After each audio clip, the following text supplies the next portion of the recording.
Asal mula dari rumah adat ini dibangun oleh Raden Mas Sumadireja, merantau ke zaman-zamannya memang peperangan dulu sampai hijrah ke daerah Purwakarta ini. Sesuai kami mengacu pada aturan perundang-undangan yang ada, itu ada pasal tertentu yang memang ada tentang pengalihan hak kepemilikan. Ironisnya kok ini pemerintah ini udah dijadikan sebagai salah satu aset daripada pemerintah, sama saya ini belum ada secara perhatian lanjutannya gitu kan, terutama dari pemerintah daerah sendiri.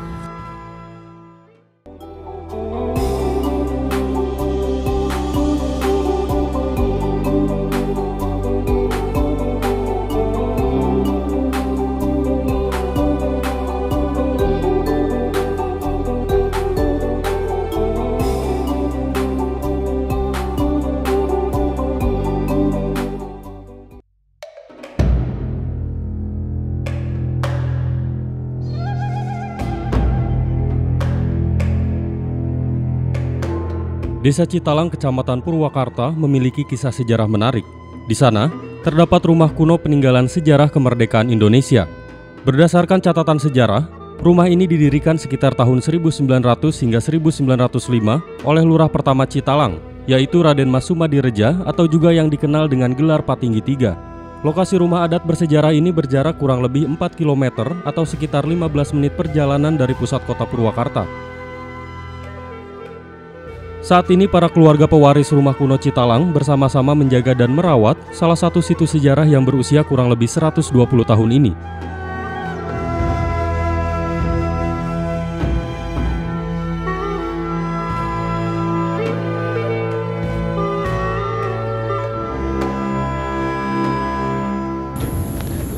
Perkenalkan, nama saya Suganda. Saya salah satu ahli waris dari rumah adat yang berada di Desa Citalang, Kecamatan Kabupaten Purwakarta, yang merupakan generasi yang keempat. Asal mula dari rumah adat ini dibangun oleh Raden Mas Sumadireja, yang dibangun kira-kira tahun antara 1900 sampai dengan 1910-an. Berarti sampai saat ini usia memang udah mencapai hampir 120 tahun. Ini adalah bangunan memang rumah milik atau rumah tinggal pribadi dari Raden Mas Sumadireja. Raden Mas Sumadireja tersebut, beliau adalah salah satu sesepuh dari Desa Citalang ini yang merupakan kepala desa. Kalau dikatakan sekarang adalah kepala desa yang ketiga. Yang sebelumnya, yang pertama dan kedua itu adalah kakak-kakaknya. Kemudian yang terakhir adalah Mbah Sumadireja yang memang punya rumah ini. Bahkan ada istilah disebut sebagai Mbah Patinggi III. Mbah Patinggi tersebut memang itu adalah gelar gelar yang diberikan oleh pemerintah Belanda. Sebetulnya Patinggi itu banyak di tiap daerah ada nama Patinggi. Mungkin atas segala sesuatu yang orang dulu memang berpengaruh di lingkungannya, beliau diberikan gelar yaitu Patinggi. Bahkan ada Patinggi 1, Patinggi 2, sampai Patinggi 3. Beliau adalah Patinggi 3 yang merupakan pimpinan wilayah Desa Citalang ini, yang sekarang di Desa Citalang ini udah hampir 17 ya penggantian dari kepala desa. Dan yang pertamanya memang Citalang ini adalah rumah ini adalah wujud nyatanya sebagai bangunan rumah tinggalnya ini masih ada dari Raden Mas Sumadireja. Awal kisah dari Raden Mas Sumadireja, konon cerita dari orang tua, beliau dulu keturunan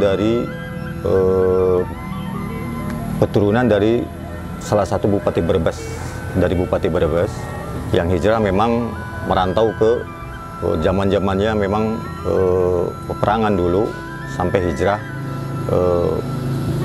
ke daerah Purwakarta ini. Berawal memang tadinya di Karawang mundur, kemudian sampailah ke Purwakarta. di Purwakarta pertama adalah di Citalang Pleret. Pada akhirnya Citalang Pleret pada tahun sekian dia hijrah lagi, ketemulah kampung ini yang dulu memang bernama Cibaliung. Dia membuka lahan perkampungan di sini bersama penduduk yang memang udah ada. Dia mengelola kampung ini hingga Citalang sampai saat ini. Awalnya adalah cikal bakalnya adalah rumah ini. Bahkan rumah ini yang pertama berdiri sekarang pun masih tetap bisa mewakili. Bahkan di era pada zaman-zaman tersebut, di era tersebut, makanya ini disebutkan rumah adat. Dulu sering ada rumah kuno gitu kan. Sebetulnya adalah dari definisi itu adalah rumah adat posisinya. Rumah adat ini memang di daerah sekitar Citalang, bahkan di daerah-daerah Purwakarta, sebetulnya hampir sama persis bentuk dan segala ininya seperti ini. Hanya perbedaannya mungkin ini agak lebih besar, kemudian tingginya juga beda. Batu cadasnya juga sama, seperti ini. Bentuk secara keseluruhan hampir semuanya adalah sama, makanya disebutkan rumah adat posisinya. Dan dulu setelahnya yang punya pertama Raden Mas Sumadirja meninggal, kemudian ini yang melanjutkan adalah cucunya, yaitu Mbah Ocit, atau yang bernikah dengan Mbah Artamanggala, yaitu itu adalah kakek saya gitu kan posisinya. Dilanjutkan oleh cucunya, karena anak yang pertama Mbah Aceh Artadirja dia nggak pernah berada di kampung ini gitu kan. Nah, setelahnya Mbah Sumadirja memang meninggal, lanjutkan oleh cucunya Mbah Ocit, kemudian beliau menikah dengan Mbah Artamanggala, sampai kelanjutan kesananya setelah sampai punya anak, bahkan bapak saya juga termasuk di situ, di dalamnya saya juga termasuk adalah cucu-cucunya. Nah, ini disebut bangunan adat posisinya, karena bangunan adat mungkin kategorinya memang dulu posisi seperti inilah, hampir memang dulu juga di sekitar area sini adalah bangunan-bangunan seperti ini. Cuman sekarang udah nggak ada semua, udah bangunan permanen semua. Ya hanya satu-satunya Citalang ada tinggal ini, gitu kan. Adapun yang baru itu istilahnya bergaya lama, padahal itu baru, gitu kan. Dan ini memang bangunan ini sekian persen ini memang masih asli. Bahkan rumah adat yang tempo dulu di era zaman sekian itu adalah seperti ini, gitu kan. Ini aja kemarin inisiatif dari keluarga. Ini pernah, karena memang kondisi karena itu setelah dari sana tidak ada lagi renovasi, ya istilahnya inisiatif dari keluarga, berupayalah istilah ada pengecatan, pengapuran gitu kan. Tapi kami pun tidak sembarangan ya, kami mengikuti sesuai konsep yang ada. Ini kelihatan kan masih kelihatan ini ya. Nah, di sebelumnya ini memang kelihatan udah lapuk seperti apa gimana gitu kan sebetulnya. Kebutuhan dari warna dulu pas waktu direnov, waktu turun dari tim ahli arkeolog yang meneliti pada saat itu, ketemunya adalah seperti ini. Nah, dia tidak bisa merubah warna dan segala macamnya, itu ya memang tidak bisa dirubah atau apa, memang sepertinya adalah bertentangan gitu kan. Jadi memang dari awal adanya rumah ini warnanya udah hijau. Udah itu, karena pas begitu masuk dalam pendataan, kemudian turun tim arkeolog yang meneliti ini, udah seperti ini, yang pada akhirnya sampai dikorek ini adalah dasarnya adalah ini. Jadi cari warna yang memang sesuai seperti itu kan gitu. Tetap kalau ini si putih gitu kan, posisi ini warna ini juga sama. Sebetulnya memang dulu juga pernah dirombak-rombak kok ini, cuman pas begitu tim ahli turun itu dia nggak mau merubah lagi apa yang ketemu dia dilihat di ini, ya ini harus seperti ini gitu kan. Dulu juga ini sebetulnya tidak dinding seperti ini, ada seperti papan seroja. Kita juga ngajukan waktu itu, tapi nggak ada contohnya, nggak ada sampelnya. Jadi takut isinya merubah struktur gitu kan dari ini. Ya memang katanya sih dulu juga ini sebetulnya menurut orang tua juga ini belum finishing sebetulnya rumah teh gitu kan posisinya, belum pakai tambahan aksesoris apa-apa gitu kan. Cuman sayangnya ini sebetulnya depan ini bilik ini sebetulnya pakai papan seroja yang dibentuk, kalau di Betawi itu sama ada ya, ada di Betawi juga yang motif-motif papan yang gini. Ini juga sama sepertinya awalnya, cuman waktu itu udah rusak karena kita tidak tahu akan seperti ini gitu kan. Karena kita juga tahu waktu ada pendataan tentang perlindungan benda-benda cagar budaya, benda-benda kuno gitu kan. Barulah itu setelahnya turun, memang ada undang-undang cagar budaya tersebut turun. Waktu itu kan banyaklah benda-benda yang memang jauh kemana gitu kan larinya, bahkan banyak yang ada kolektor segala macam itu ya. Ya itulah untuk penyelamatannya posisinya dengan turunnya undang-undang tersebut. Ini dikatakan ya memang termasuk aset budaya, ya memang aset budaya lah dikatakan, karena ini memang yang namanya benda cagar budaya itu adalah peninggalan yang memang tadinya hasil karya memang orang zaman dulu gitu kan, yang memang udah masih ada. Benda-benda yang ada istilahnya itu termasuk benda bergerak ya, itu termasuk saat ini yang ada adalah hanya senjata tajam, termasuk pedang, kemudian keris, dan yang lain-lainnya itu adalah kebanyakan itu adalah titipan. Yang murni, yang asli peninggalan dari ini adalah hanya ada 5 keris, kemudian ada mesin jahit paf 1, yang lainnya itu adalah titipan yang sini. Saya juga rekomendasinya nggak tahu posisi itu, karena waktu itu dipegang oleh KPAD, adik saya posisi di sini, yang aslinya cuman yang pas waktu pendataan masuk dalam registrasi tersebut, satu adalah bangunan ini adalah rumah ini, kemudian di dalamnya adalah ada termasuk senjata ada 5 yang tercover dalam itu registrasi tersebut, ada 5 pedang 2, kemudian keris 3, dan mesin jahit pap 1, ada mesin jahit lama yang diputar segini posisinya. Bangunan ini adalah belum bangunan jadi bangunan pemerintah, ini tetap artian ini masih tetap adalah milik dari ahli waris, milik pribadi daripada ahli waris, belum ada istilahnya pelimpahan kepada pemerintah gitu kan. Bahkan ini masih tetap hak kepemilikan adalah tentang kepemilikan adalah yang punya memang ahli waris.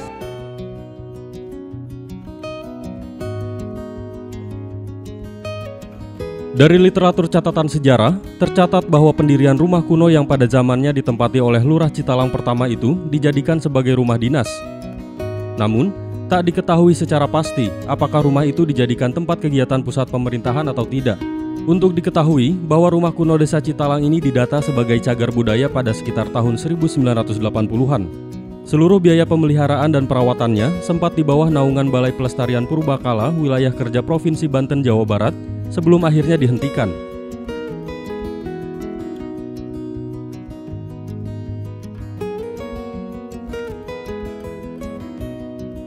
Nah, waktu ada pendataan tentang peninggalan sejarah Purbakala itu waktu zaman-zamannya Mamang ya, Mas Kahfi, itu pertama kali pendataan memang didata hampir seluruh daerah Kabupaten Purwakarta didata tentang peninggalan sejarah yang mempunyai nuansa nilai kuno gitu kan. Dari mulai ada yang istilah bergerak ataupun tidak bergerak ya, salah satunya ini adalah termasuk peninggalan sejarah atau peninggalan museum kepurbakalaan yang memang dinilai memang ini tidak bergerak ya. Ada yang memang bergerak, ada yang memang tidak bergerak. Ini adalah salah satunya adalah ini termasuk peninggalan tidak bergerak. Kemudian pada tahun 1988 kalau nggak salah saya ingat, itu mulai ada pendataan dari dinas terkait yang mendata tentang aset peninggalan yang bernuansa kuno, termasuk khususnya memang di tiap daerah, dimanapun, yang khususnya Kabupaten Purwakarta termasuk adalah salah satunya ini. Bahkan sampai ini diajukan, kemudian didata sampai ke sana, bahkan yang lolos satu-satunya adalah bangunan ini. Sebetulnya daerah Purwakarta itu banyak waktu pada era tersebut, cuman ada yang memang tidak memenuhi persyaratan atau kriteria tertentu gitu kan. Pada saat itu ya memang dikelola langsung, yang mendata adalah dari Suaka PSP waktu itu yang berada di Serang, Banten kantornya. Nah, sekarang itu adalah Balai Pelestarian Cagar Budaya Serang, Banten yang mengelola secara teknis, administrasi, dan keuangan pada saat itu. Cuman pada saat ini, sesuai dengan peraturan perundang-undangan yang baru tahun 2000 nomor 11 tahun 2010 kalau nggak salah, ada pasal tertentu memang sudah tidak lagi dilimpahkan ke tidak lagi diurus oleh Suaka. Dalam artian bukan lagi tidak diurus, waktu itu memang secara administrasi dan keuangan itu oleh Suaka PSP. Nah, pada tahun 2020, Januari 2020 itu udah tidak lagi Suaka PSP atau Balai Pelestarian Cagar Budaya tidak lagi mengeluarkan anggaran untuk biaya pemeliharaan. Itu hanya dana bantuan pemeliharaan bentuknya gitu kan. Setelah turunnya SK, keluar SK dari Bupati, itu juga saya merasa senang sekali. Waktu itu sekitar tahun 2020, kalau nggak salah bulan 6 itu baru turunlah SK tentang pengukuhan benda cagar budaya. Dalam arti kalau udah dikukuhkan benda cagar budaya, dalam artian berarti itu udah tercakup pada aturan tertentu yang memang ada dalam perundang-undangan tersebut, segala sesuatunya gitu kan. Nah, kita udah punya kekuatan secara legalitas tentang pengukuhan tersebut. Seluruh keluarga ahli waris keturunan ketiga dari Raden Mas Sumadireja atau Patinggi III tetap berupaya merawat dan melestarikan rumah peninggalan sejarah ini. Walaupun saat ini sudah tidak ada lagi bantuan pemeliharaan baik dari Serang, Banten ataupun Pemkab Purwakarta. Sebetulnya setelah kami menerima informasi memang dari Serang, Banten itu di kantor itu memang sudah stop, tidak lagi menurunkan anggaran itu ini. Seharusnya itu memang harus ditindaklanjuti karena memang mungkin sepenuhnya itu adalah kewenangan dan ini dari daerah. Cuman saat ini semenjak pada saat itu bahkan SK turun pun pemerintah daerah belum bisa melanjutkan apa yang pernah dilanjutkan oleh Serang, Banten. Nah, sekarang biaya pemeliharaan pun memang belum ada. Ya, sementara ini kita keluarga ahli waris saja yang mengurus, kemudian yang mengelola ya semampunya, seadanya. Kemudian masalah risik juga ya kita giliran lah posisi sementara ini. Itu. Nah, mengenai kepemilikan ya memang seperti tadi ini adalah tetap milik daripada keluarga ahli waris. Cuman pada saat ini pun kami terus terang keluarga ahli waris sedang mengupayakan ini gimana lanjutannya, terutama kepada pemerintah daerah yang memang sekarang bertanggung jawab penuh tentang keberadaan ini, karena SK-nya pun memang udah ada dikukuhkan oleh Bupati langsung. Maksudnya kami ingin supaya tidak ada ketimpangan antara pemerintah daerah dengan pemilik. Kami lagi berusaha untuk sesuai kami mengacu pada aturan perundang-undangan yang ada, itu ada pasal tertentu yang memang ada tentang pengalihan hak kepemilikan. Jadi kepengen kami ingin mengalihkan hak kepemilikan sepenuhnya kepada pemerintah daerah, dalam tanda kutip berarti nanti kesananya apa diganti rugi atau gimana. Makanya ada dua posisi saat ini. Saya lagi seperti yang tadi lagi mengupayakan dari pihak keluarga ahli waris lagi mengajukan posisi tentang status, jadi supaya tidak ada dua tumpang tindih posisi ini. Ini yang lagi banyak pertanyaan dari semua keluarga ahli waris adalah itu gitu kan. Ini tentang kelanjutan ini seperti gimana gitu kan. Kepengennya kan istilahnya ingin dari pemerintah daerah, kalau memang pemerintah daerah sekarang ditangani oleh pemerintah daerah, ya pemerintah daerah lah yang harus lebih melanjutkan posisi apa yang pernah dilanjutkan oleh Serang atau Suaka PSP dulu gitu kan posisinya. Atau seperti apa yang kemarin pernah diajukan, itu belum ada realisasinya sampai saat ini. Tentang pengajuan, dalam artian pengajukan usulan untuk pemindahan hak kepemilikan gitu kan, pemindahan hak kepemilikan, karena memang acuannya ada dalam perundang-undangan itu dari pasal tertentu ada tentang pemindahan kepemilikan itu ada. Saya juga waktu itu mengajukan itu berdasarkan dari aturan tersebut ya, memang karena kalau udah memang sesuatu benda atau sesuatu barang yang memang udah tercakup dalam benda cagar budaya, berarti dalam itu konsekuensinya berarti masuk ada dalam perundang-undangan, itu ada konsekuensinya ke bawahnya, ada aturan tertentunya, itulah. Jadi kita jangan sampai menyalahi aturan tertentu. Kami pun berjalan memang sesuai dengan aturan-aturan tertentu. Sebetulnya mah kami bertemu langsung ke sana udah, cuman sampai saat ini belum ada respon, belum ada apa-apa lagi dari sana. Kita udah mau, katanya entah apa ya, jadi belum ada kepastian yang jelas gitu kan. Bahkan dari pihak terkait pun, taruhlah kita udah ke sana, udah melakukan secara tertulis, kemudian bahkan sampai saat ini pun dari semenjak SK tersebut turun, bahkan SK tersebut turun pun itu tidak langsung dibawa ke sini. Saya yang datang ke sana baru tahu. Saya silaturahmi ke kantor ke sana karena mau menanyakan ini kepastian ini baru ada turun SK ini. Ya inilah sebetulnya SK ini yang saya tunggu-tunggu. Karena yang melegalkan posisi ini adalah ini SK ini gitu kan. Berarti ini SK itu udah dikukuhkan berarti sebagai benda cagar budaya berdasarkan nomor sekian seperti itu kan. Kalau sebelum ada ini, walaupun gimana tidak bisa dinyatakan sebagai benda cagar budaya, walaupun memang ini adalah salah satu adalah benda atau bangunan kuno gitu kan. Ya, ini yang sedang diperjuangkan oleh kami ini dari keluarga ahli waris, terutama yang sekarang adalah cucu-cucunya, adalah upaya itu. Cuman sampai saat ini belum ada titik terang, belum ada respon secara ini dari pemerintah, baik dinas instansi terkait itu belum ada lagi lanjutannya. Bahkan ini pun sampai saat ini setelahnya turun dari SK tersebut belum ada pemantauan secara khusus